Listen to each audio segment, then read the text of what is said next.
नमस्कार दोस्तों, GS recipe के यूट्यूब चैनल पर आपका स्वागत है। आज हम राज्य के नीति निर्देशक तत्व यानी डीपीएसपी के भाग 3 के बारे में डिस्कस करेंगे। इसका जो भाग 1 और भाग 2 है वो अपलोड किया जा चुका है और इस वीडियो की पीडीएफ अगर आपको चाहिए तो डिस्क्रिप्शन में दिए गए टेलीग्राम लिंक पर जाकर आप इसकी पीडीएफ को जो है वो डाउनलोड कर सकते हैं। तो शुरुआत करते हैं और ये डीपीएसपी का आखिरी पार्ट होगा। इसके बाद से नेक्स्ट चैप्टर जो फंडामेंटल ड्यूटी है वो स्टार्ट करवा दिया जाएगा। तो शुरुआत करते हैं पहले क्वेश्चन से। पहला क्वेश्चन बोल रहा है कि निम्नलिखित में से कौन सा एक सही सुमेलित नहीं है, बताना है। तो जो अनुच्छेद नंबर 39 ए है उसमें समान न्याय एवं निःशुल्क विधिक सहायता के बारे में बताया गया है, यानी कि equal justice and free legal add, तो ये बात सही है। दूसरा है कि अनुच्छेद नंबर 40 में ग्राम पंचायतों का संगठन के बारे में बताया गया है, तो ये भी बात जो है बिल्कुल सही है। और तीसरा कथन बोल रहा है कि अनुच्छेद नंबर 44 में यूनिफॉर्म सिविल कोड है, तो ये भी बात सही है। और क्या अनुच्छेद नंबर 48 में separation of judiciary from execution के बारे में दिया गया है, तो ये बात जो है वो गलत है। और क्वेश्चन के हिसाब से जो है यही बात जो है सही हो जाएगी, क्योंकि उसमें नहीं पूछा था। तो इस क्वेश्चन का सही जवाब हो जाएगा option number D is the right answer. तो अगर ये नहीं है 48 में, तो 48 में है क्या? तो 48 में कृषि और पशुपालन का संगठन, कृषि एवं पशुपालन के संगठन के बारे में बताया गया है। और न्यायपालिका का कार्यपालिका से जो पृथक्करण है वो अनुच्छेद नंबर 50 में बताया गया है। तो इस क्वेश्चन का सही जवाब क्या हो जाएगा? वह हो जाएगा option number D is the right answer. अगले क्वेश्चन की ओर बढ़ते हैं। क्वेश्चन क्या है? प्रश्न बोल रहा है कि भारत के संविधान में वर्णित नीति निर्देशक तत्वों का सुमेलित युग्म पहचानिए। तो कौन सा युग्म सुमेलित है? पहला है कि समान न्याय और निःशुल्क विधिक सहायता जो है अनुच्छेद नंबर 42 में है, तो ये बात जो है वो गलत है। दूसरा है कि कृषि और पशुपालन का जो संगठन है वो अनुच्छेद नंबर 43 में है, तो ये भी बात जो है वो गलत है। तीसरा कथन बोल रहा है कि ग्राम पंचायतों का संगठन अनुच्छेद नंबर 41 में है, तो ये भी बात जो गलत है। और लास्ट बोल रहा है कि पुरुषों और स्त्रियों दोनों का समान कार्य के लिए समान वेतन हो, अनुच्छेद नंबर 39 में बताया गया है, तो यही बात जो है वो सही जवाब हो जाएगा। तो इस क्वेश्चन का सही जवाब है option number D is the right answer. ठीक है। और ये जो 40 इसमें 41 दे रखा है, तो ग्राम पंचायतों का जो संगठन है ना वो अनुच्छेद नंबर 40 में बताया गया है। कृषि और पशुपालन को जो संगठन है ना, ये जो बताया गया है ये 43 में नहीं, ये 48 में बताया गया है। किसमें? और ये जो दे रखा है समान न्याय और निःशुल्क विधिक सहायता जो है अनुच्छेद नंबर 42 में नहीं, ये अनुच्छेद नंबर 39 के ए में बताया गया है। ठीक है। तो इस क्वेश्चन का सही जवाब क्या हो जाएगा? वह हो जाएगा option number D is the right answer. अगले प्रश्न की ओर बढ़ते हैं। क्वेश्चन बोल रहा है कि संविधान के 42वें संशोधन द्वारा निम्नलिखित में से कौन सा सिद्धांत राज्य की नीति के निर्देशक तत्वों में जोड़ा गया था? तो कौन सा सिद्धांत जोड़ा गया था? वो जोड़ा गया था कि उद्योगों के प्रबंधन में कामगारों की सहभागिता जो है वो होनी चाहिए। तो इस क्वेश्चन का सही जवाब क्या है? इस क्वेश्चन का सही जवाब है option number B is the right answer. संविधान के जो 42वां संविधान संशोधन था जो कि 1976 में आया था, इसके द्वारा नीति निर्देशक तत्वों में संशोधन किया गया तथा नए जो है 3 नीति निर्देशक तत्व जो है संविधान में शामिल किया गया। कौन कौन सा शामिल किया गया? सबसे पहले जो तीन चेंज बदलाव किए गए थे 42 में, तो पहला जो बदलाव था वो था समान न्याय और निःशुल्क विधिक सहायता, जिसको अनुच्छेद नंबर 39 ए में ऐड किया गया था।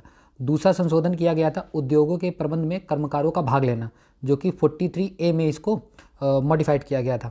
और जो तीसरा इसमें चेंज किया गया था वो किया गया था पर्यावरण की रक्षा और सुधार तथा वन्य जीवों की सुरक्षा, जो कि अनुच्छेद नंबर 48 ए में ऐड किया गया था। इसके द्वारा अनुच्छेद नंबर 39 का जो ई पार्ट है इसमें भी संशोधन किया गया था, ताकि बालकों को स्वास्थ्य विकास के अवसर और सुविधाएं तथा उनको शोषण से बचाने तथा नैतिक आर्थिक परित्याग के मामले में राज्य रचनात्मक भूमिका निभा सके। तो इस क्वेश्चन का जो सही जवाब था वो क्या था? वो था option number B is the right answer. अगले क्वेश्चन की ओर बढ़ते हैं। प्रश्न बोल रहा है कि 42वां संविधान संशोधन द्वारा किस अनुच्छेद के माध्यम से श्रमिकों के प्रबंधन में भागीदारी जो है वो सुनिश्चित की गई थी? तो कौन से अनुच्छेद में किया गया था? या अनुच्छेद नंबर 43 ए में किया गया था? ऑप्शन नंबर डी जो है इसका सही जवाब हो जाएगा। अगले क्वेश्चन की ओर बढ़ते हैं। प्रश्न बोल रहा है कि निम्नलिखित में से कौन सा नीति निर्देशक सिद्धांत मतलब निर्देशक तत्व जो है संविधान के 42वें संविधान संशोधन अधिनियम 1976 द्वारा जोड़ा गया था? तो मैंने 3 बताए थे, उसमें से आपको छांटना है कौन कौन सा। तो जो 1976 में लाया गया था वो था समान न्याय तथा मुफ्त कानूनी सहायता, यानी कि equal justice and free legal aid. Option number B जो है इसका सही जवाब हो जाएगा। अगले क्वेश्चन की ओर बढ़ते हैं। क्वेश्चन क्या बोल रहा है? क्वेश्चन है कि निम्नलिखित में से कौन सा एक राज्य का नीति निर्देशक सिद्धांत संविधान में बाद में जोड़ा गया था? तो कौन सा बाद में जोड़ा गया था? तो फ्री लीगल एड जो है वो बाद में जो है वो जोड़ा गया था अनुच्छेद नंबर 39 ए के तहत। तो इस क्वेश्चन का सही जवाब हो जाएगा option number C is the right answer. और इसका आर्टिकल नोट कर लीजिएगा 39 का ए। इस क्वेश्चन का सही जवाब क्या है, वह है option number C is the right answer. अगले क्वेश्चन की ओर बढ़ते हैं। प्रश्न बोल रहा है कि राज्य के नीति निर्देशक सिद्धांतों में निम्न में से किसके बारे में संविधान जो है वो शांत है, उसके बारे में कुछ नहीं बोलता है। तो किसके बारे में शांत है, वो है प्रौढ़ शिक्षा यानी कि एडल्ट एजुकेशन के बारे में। ऑप्शन नंबर ए जो है इसका सही जवाब हो जाएगा।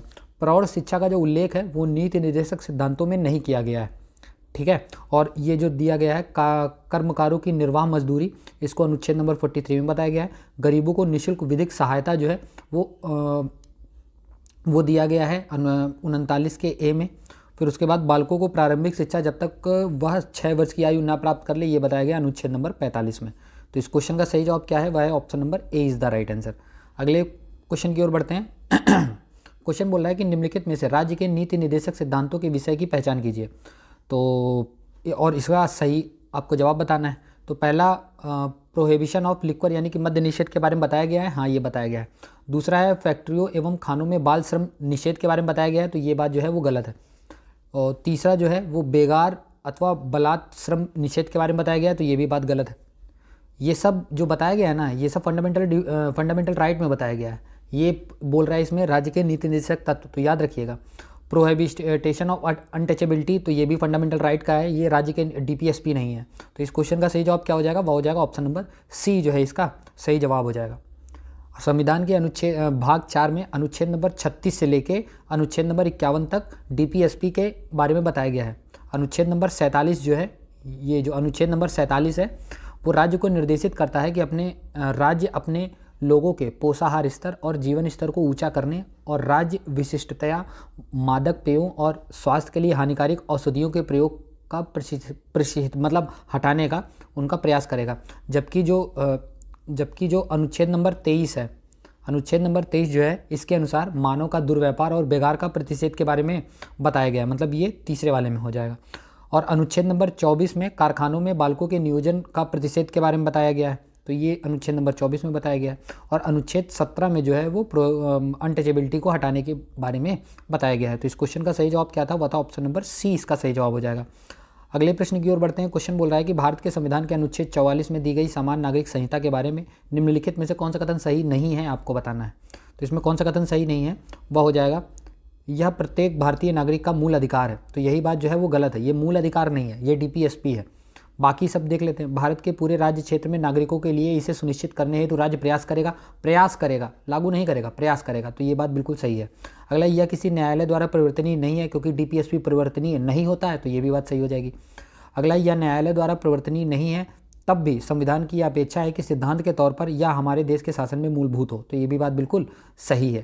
तो इस क्वेश्चन का सही जवाब क्या हो जाएगा, वह हो जाएगा option number A is the right answer. अगले क्वेश्चन की ओर बढ़ते हैं। प्रश्न बोल रहा है कि निम्नलिखित में से कौन एक नीति निर्देशक तत्व है। तो यूनिफॉर्म सिविल कोड ही है, जो कि अनुच्छेद नंबर 44 में जो है वो बताया गया है। काफ़ी इंपॉर्टेंट है, इसको याद रखिएगा, काफ़ी बार जो है ये एग्जाम में पूछा गया है। तो इस क्वेश्चन का सही जवाब है option number A is the right answer. अगले क्वेश्चन की ओर बढ़ते हैं।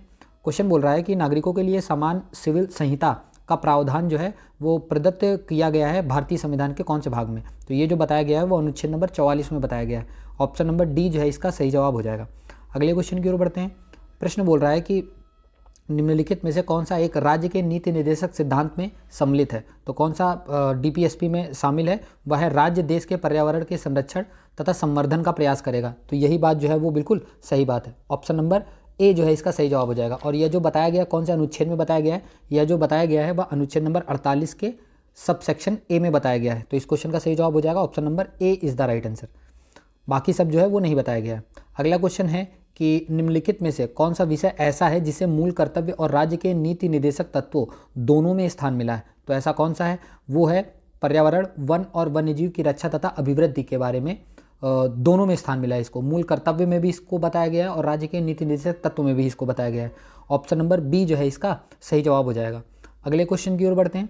क्वेश्चन बोल रहा है कि निम्नलिखित में से भारत के संविधान के किसमें पर्यावरण संरक्षण और संवर्धन तथा वन एवं वन्य जीवन की रक्षा के प्रावधान जो है वो किए जाते हैं। केवल राज्य के नीति निर्देशक तत्वों में ये भी बात सही है, केवल मूल कर्तव्यों में ये भी बात सही है, तो दोनों इसका सही जवाब हो जाएगा। इसके पिछले क्वेश्चन में ही बताया था, पर्यावरण के बारे में मूल कर्तव्य में भी बताया गया है और डीपीएसपी में भी बताया गया है। तो इस क्वेश्चन का सही जवाब हो जाएगा ऑप्शन नंबर सी। अगले प्रश्न की ओर बढ़ते हैं। क्वेश्चन है कि भारत में न्यायपालिका का कार्यपालिका से पृथक्करण किसके द्वारा बताया गया है। तो यह जो बताया गया है ये डीपीएसपी यानी कि राज्य की नीति के निदेशक तत्व द्वारा जो है वो बताया गया है। ऑप्शन नंबर 20 का सही जवाब होगा। तो और ये जो बताया गया कौन से अनुच्छेद में बताया गया, या अनुच्छेद नंबर 50 में बताया गया है। तो इस क्वेश्चन का सही जवाब है option number B is the right answer. अगले प्रश्न की ओर बढ़ते हैं। प्रश्न है कि राज्य के नीति निदेशक सिद्धांतों के निम्नलिखित अनुच्छेदों में से कौन सा अंतर्राष्ट्रीय शांति और सुरक्षा के संवर्धन से संबंधित है। तो इसको याद रखिएगा। इसका सही जवाब क्या हो जाएगा, इसका सही जवाब हो जाएगा option number A is the right answer. Option number A is the right answer. अगले क्वेश्चन की ओर बढ़ते हैं। प्रश्न बोल रहा है कि भारतीय संविधान का कौन सा भाग अंतर्राष्ट्रीय शांति और सुरक्षा के प्रति राज्य के उत्तरदायित्व का उल्लेख करता है। तो यह कौन उल्लेख करता है, यह उल्लेख करता है डीपीएसपी। ऑप्शन नंबर सी। और ये किसमें किया गया, अनुच्छेद नंबर 51 में इसके बारे में बताया गया है। इस क्वेश्चन का सही जवाब होगा option number C is the right answer. अगले प्रश्न की ओर बढ़ते हैं। प्रश्न है कि भारत के संविधान में अंतर्राष्ट्रीय शांति और सुरक्षा की अभिवृद्धि का जो उल्लेख है वो कहाँ किया गया है। तो मैंने बताया था डीपीएसपी में जो है इसका उल्लेख जो है वो किया गया है। ऑप्शन नंबर बी जो है इसका सही जवाब हो जाएगा। अगले क्वेश्चन की ओर बढ़ते हैं। क्वेश्चन बोल रहा है कि निम्न में से कौन राज्य के नीति निदेशक तत्व से संबंधित नहीं है, ये पूछ रहा है। तो equal justice and free legal add ये संबंधित है। Similar code of law for the citizen ये भी संबंधित है इससे। Separation of judiciary from executive ये भी संबंधित है। Prohibition of discrimination in state services तो यही जो है वो शामिल नहीं है। ऑप्शन नंबर डी जो है इसका सही जवाब हो जाएगा।